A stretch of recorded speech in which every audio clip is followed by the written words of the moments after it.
और कोई ऑडियंस भोजपुरी नहीं चाहती है वो वल्गर सीन्स देखना। ये हम ज़बरदस्ती डालते हैं हम लोग कि वो लोग इतना वल्गर, इतना गंदी चीज़ें बना के वो लोग यूट्यूब पे अपलोड कर देते हैं जिस पे किसी की रोक टोक नहीं है। ऐसा किसने कहा कि आइटम डांस अश्लील होता है? हिंदी फिल्मों में भी आइटम डांस होता है। नमस्कार दोस्तों, बहुत स्वागत है आपका। मैं हूं धर्म दुबे, आप देख रहे हैं हिंदी रश। और इस वक्त मेरे साथ जो एक्ट्रेस मौजूद हैं वो बहुत खूबसूरत हैं और मैं आपको बता दूं कि इन्हें भोजपुरी की सनी लियोनी कहा जाता है।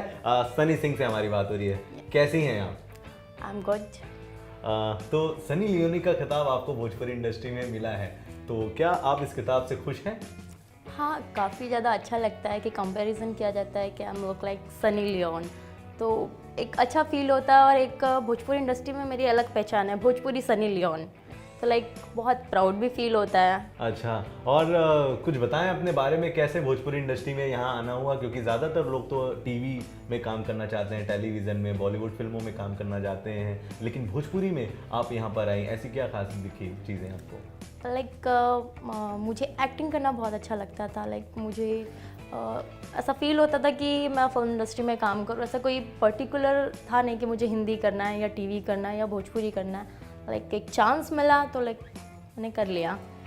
अच्छा, भोजपुरी में जो है ज़्यादातर देखा गया है कि अभिनेताओं का बहुत ज़्यादा बोलबाला होता है, एक्ट्रेसेस को बहुत ज़्यादा लोग नहीं देखते हैं, ग्रुपिज़म चलता है। जैसे निरहुआ के साथ आम्रपाली, पवन के साथ अक्षरा जो अब नहीं है, काजल राघवानी और खेसारी की जोड़ी। आपकी जोड़ी किसके साथ है? मेरी जोड़ी ऐसे किसी के साथ है नहीं। मुझे जिसके साथ भी कंफर्टेबल फील हुआ, जिसके साथ अच्छा लगा, मैंने काम कर लिया। और रही बात ग्रुपिज्म की, तो ऐसा कुछ भी नहीं है। जब सबका अपना एक सेटअप होता है कि किसका किसके साथ कितना बॉन्डिंग बनता है जी, तो वो चीज़ें हैं यहाँ।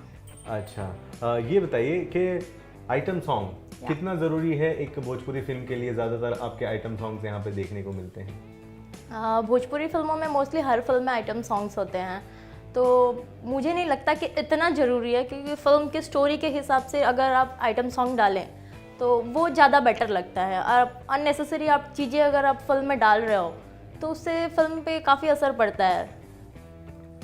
भोजपुरी में काफ़ी एक्ट्रेसेस हैं जो बहुत बड़ी बड़ी नाम हैं। अक्षरा की बात करें, आम्रपाली, रानी, अंजना, काजल, इन सब के बीच में आप भी काम कर रहे हो।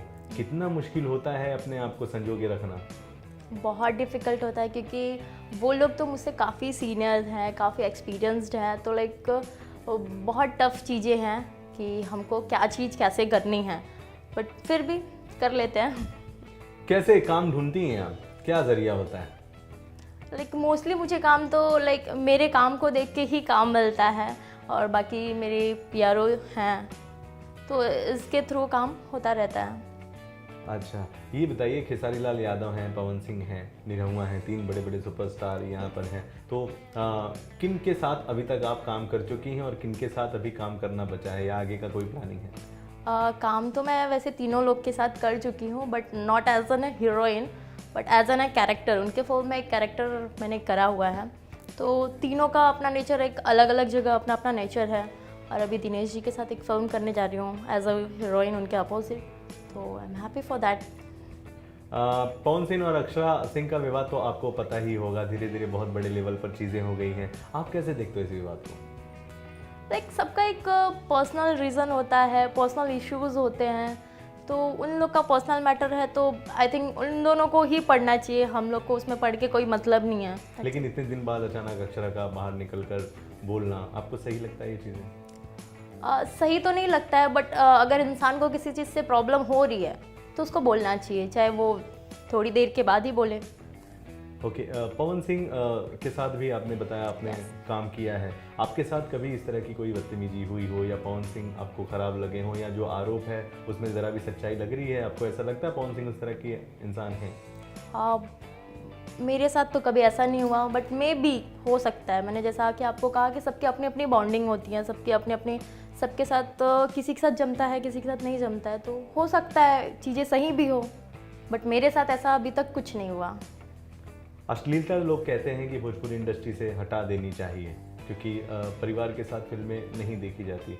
तो आपको लगता है कि ये चीज़ें होनी चाहिए, या फिर अगर अश्लीलता हटा दी जाए, जैसे आइटम सॉन्ग की ही बात करें, उसे अगर हटा दें तो जो भोजपुरी के दर्शक हैं वो आएंगे फिल्में देखने के लिए? ऐसा किसने कहा कि आइटम डांस अश्लील होता है? हिंदी फिल्मों में आइटम डांस होता है। हाँ, ये माना कि भोजपुरी फिल्मों में अश्लीलता होती है, बट एक दिखाने का तरीका होता है। हिंदी फिल्मों में भी दिखाया जाता है, बिकनी सीन्स होते हैं, स्मूचिंग होती है, बट एक दिखाने का तरीका होता है जो कि भोजपुरी में नहीं है, इसलिए वो चीज़ें अश्लील लगती हैं। और वही चीज़ें अगर हम हिंदी फिल्मों में दिखा रहे हैं तो वो अश्लील नहीं लगती हैं। तो ये सिर्फ एक नज़रिया का फ़र्क है कि लाइक आप उसको कैसे लोगों के सामने प्रेजेंट करें, प्रेजेंटेशंस। बिल्कुल। और अगर वो डबल मीनिंग के गानों की बात की जाए, जिसके बारे में हम सुनते हैं जब, तो ऐसा लगता है कि मीनिंग कहीं और जा रहा है, गाना कुछ और है। डबल मीनिंग के गानों की बात करें तो हिंदी में भी डबल मीनिंग्स के गाने हैं, लाइक चिकनी चमेली, उसमें सॉन्ग है यौवन मेरा तरजीह है राजा सारी मर्दों में बांटूंगी, तो ये भी डबल मीनिंग सॉन्ग है।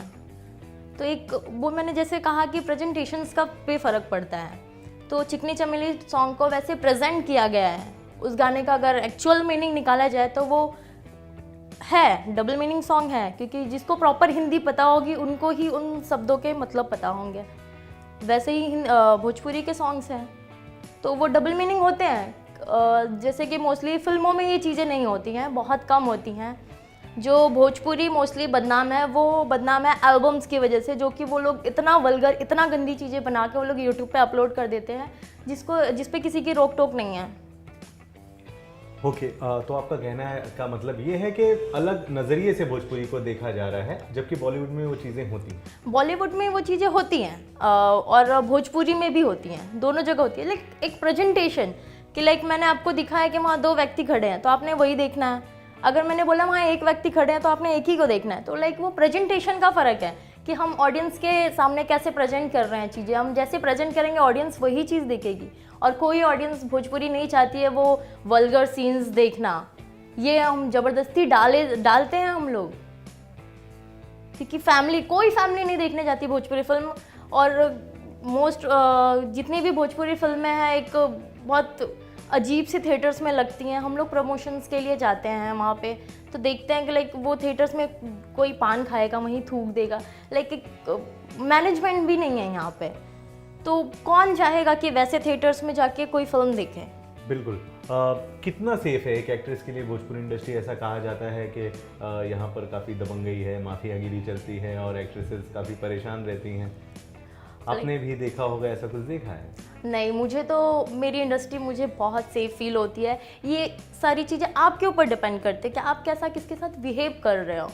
लाइक एक चीज़ें होती है कि कोई आप पे प्रेशर डाल रहा है तो आपको ईजिली वहाँ से निकल जाना है। आप वहाँ पे स्टे करोगे, उसको झेलोगे तो वो चीज़ें आप पे भारी पड़ेंगी। तो ये है। Okay, thank you very much हमसे बात करने के लिए। एक बहुत ही शानदार अच्छा वाला सेगमेंट आपके साथ हुआ है। Thank you so Sunny much. है लगातार जो है भोजपुरी इंडस्ट्री में आगे बढ़ते ही जा रही हैं, और देखते हैं सनी लियोनी, भोजपुरी की सनी लियोनी आगे चल के किस मुकाम पर आप जाती हैं। जाते जाते अपने फैन से, अपने दर्शकों से अगर कुछ कहना चाहें। बस इतना ही कहना चाहूँगी कि आप लोग का प्यार, आप लोग की दुआ मेरे लिए बहुत ज़रूरी है, क्योंकि आप लोग के प्यार और दुआ की वजह से ही आज मैं यहाँ हूँ। Thank you so much to all of you. Thank you very much.